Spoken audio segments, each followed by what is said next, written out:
his entire 4 years of business school. All right, let's jump in here. This is finding the money. This one for Joe will be really rudimentary. You've been doing this probably your entire career, right?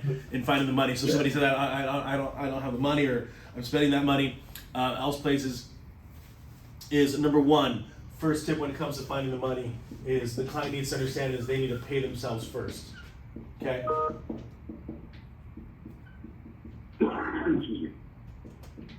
So this is a strategy to be able to help people, whether that's they're in the beginning, they're starting to get serious, is that they need to set money aside. So this is why for so many people, why the 401k is powerful for them, or it's their biggest asset, is because it automatically comes out without them thinking about it, right?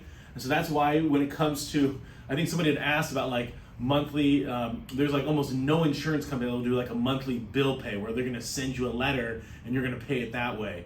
It's automatic. Everything's going to be automatic. And so you want to be able to make sure that the clients understand that's what you're going to help them do when it comes to whether they're setting up an IUL, they're saving for their future. You want to make it automatic. And so no matter what they're doing, you want to make sure that they're doing it first. So the average person out there is spending what they have, and then they'll see if I can save any money. The reality is that most humans, they spend everything. So when you can set about 10 to 20% aside right out of that paycheck every single time, that's what you want to do. And remember, 10 to 20% is meant to be spent. So if I use the 4 buckets approach, there's a segment that's going to go just directly to my savings checking account. In other words, that's the money that Johnson, if he's going to go to Vegas, you did, right? A couple weeks ago, he's going to go to his checking savings. He's not going to liquidate from his 401k to go to Vegas. Well, you shouldn't, Johnson. Don't liquidate from your 401k to go to Vegas. That would be ridiculous, right? That would be so crazy, okay? Cash value life insurance. And then, of course, we have our mutual funds, stocks, bonds, right? So you can split that up. So the better the saver is, the more they're able to put into each of these areas. But they want to do it first. The next one is a concept on this of finding the money is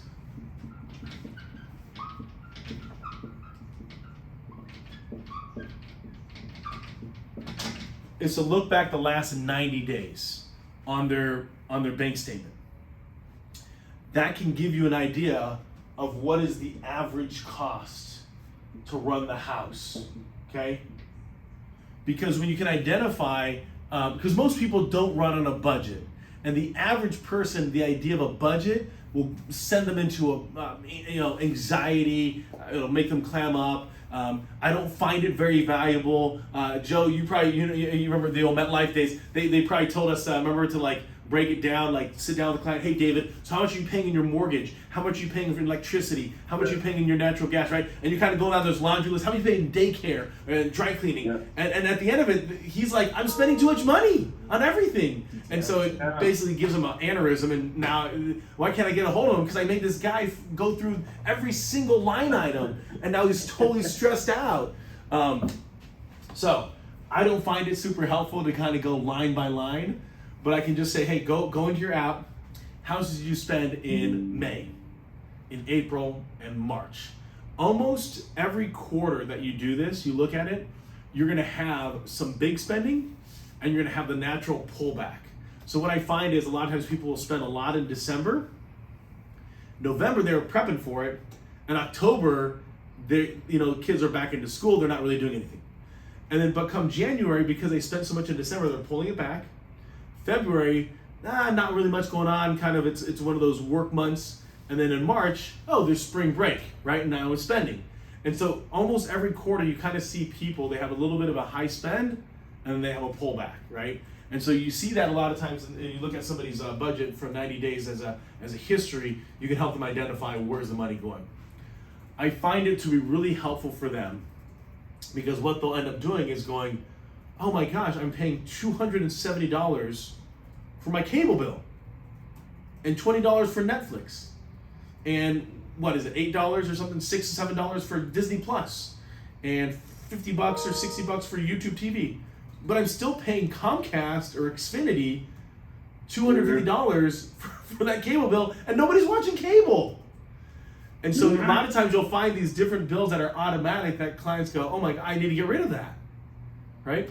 And that can be extremely helpful for you in quote unquote finding that money.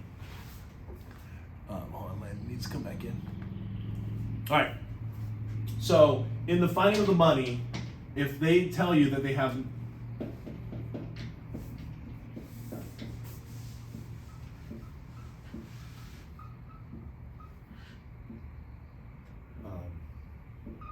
or it might be, I heard a phrase, it seems to be an older phrase, but they call it I'm house poor. In other words, like they just took on too much house, they can't afford. I guess I'd call that house rich because you're shoving all this money into a house. So people just have bad spending habits too. And too, yes, they do. So a lot of times when you and I can help people identify what does this mean, right? So don't take this at face value. I sit down with Jamie, and she goes, "Oh man, I have no money. I don't, I can't do anything." Well, let's hold on a second because you work at ExxonMobil. What are they paying you here, right? And then we can start having that dialogue. So it's meant to be a conversation and not an interrogation. What we're trying to identify is this a valid statement? Oh yeah, I have $80,000 of student loan debt from Texas A&M for the 1 year that I went there, right? It's probably 2 years, but nonetheless, that's kind of the idea. Is you want to be able to identify: is this a real excuse, or is it, as David just mentioned, poor decisions? So a lot of the debts that kind of come into play here is a big one is student loan debts. Right now, you shouldn't have gone to Rice University at $80,000 a year for tuition and got an art degree. It was a poor decision. Okay, or they have massive amounts of credit card debt.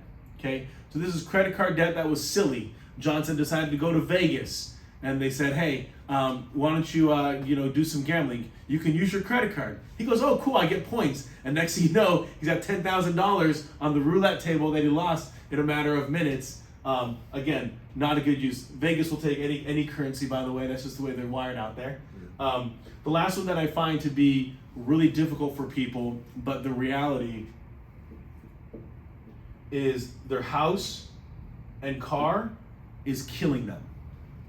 So this one is tough because this is emotional, and it's where they live, and it's how they get to work.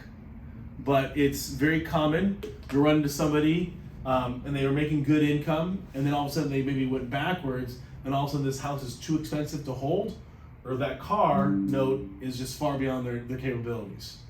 And so if there's a way to be able to adjust these things, see what they can do, right? They can refinance the house, if they can, give that car back, or sell it.